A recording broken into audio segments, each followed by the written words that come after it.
Hey everybody, welcome to the Rise or Die podcast, episode 118, I Don't Need You.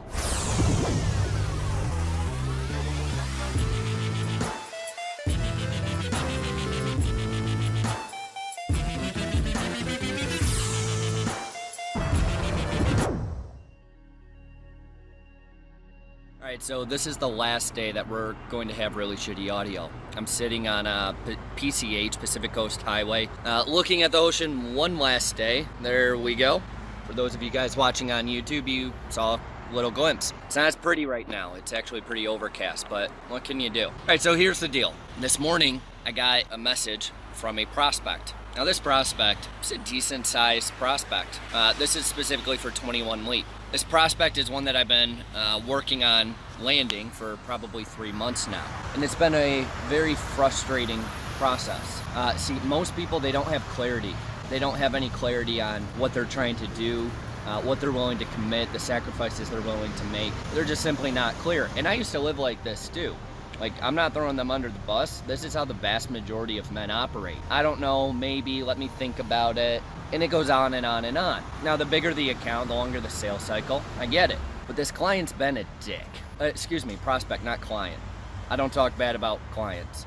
Typically not prospects either, which is why I'm not naming them. So here's the deal. They've been a dick. Like, the entire time, they've been an absolute dick. So what I mean is, they essentially want to hire me, not my team, but me and my personal time, and pay me pennies, like a junior employee. Just isn't gonna fly. So we pushed back, we worked on some things and so forth, and now they're saying that they're going to push it out another couple of months. Now here's the deal, the sales cycle in itself doesn't bother me. The way that this prospect has been treating me and my team and trying to push us around a little bit, trying to negotiate on literally everything. The conclusion that I came to, and the message I sent back today, was simply, we will not be working together. We will not be working together. I don't do this very often. Like, I probably sound like a dick myself right now, because I am sometimes a dick. It's because I actually learned to have self-respect for myself. See, my time's very valuable. Every second that I'm working for a client, I'm not spending it with my wife. Every second that I give away from my team is a penny gone and a second gone that we can't put elsewhere. Like, we really value our time. I have respect for myself. I was at a point when I first started that I was taking on each and every client that I possibly could. I just wanted revenue. Like, profitability, not even a question. Doesn't really matter, I just want revenue. And that's a really horrible mentality, because what started to happen is I got into basically slave mode for my clients. Like, I was essentially their yes man that had to take their ideas, go pull it off, and not think twice. And that's not what a man with self-respect does.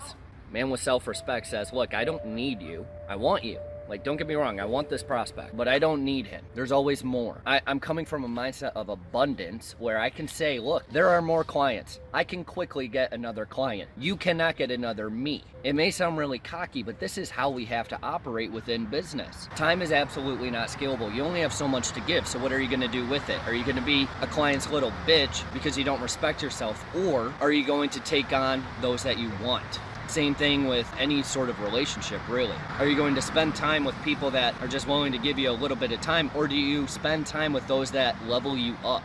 Let's apply this to marriage. I don't need my wife.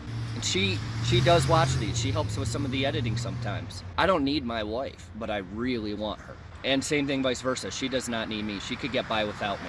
We need to come from a mindset of abundance and self-respect. And when others fail to do that, that doesn't mean that your frame breaks. You need to bring people into your frame. People don't get to choose.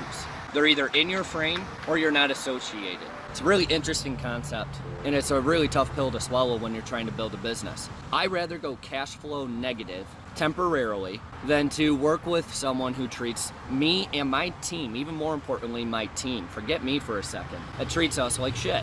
I'm protective of my team, I'm protective of my time. I'd rather go cash flow negative and get the next client that I actually truly desire to work with, and vice versa, I'd much rather do that than sacrifice self-respect. That's it, guys, for episode 118. As always, if you're getting any value out of this, we would all greatly appreciate a quick review on either iTunes or a follow on YouTube. Not for my sake. I get hate mail. I get all sorts of emails. Steven@riseordiepodcast.com. Send me whatever you want. I can certainly take criticism. However, if you do get value, to boost our ratings, I don't monetize this, keep in mind, but to boost our ratings and get the Rise or Die attitude to as many people as possible, we need to play the game. And the game dictates we need reviews and follows.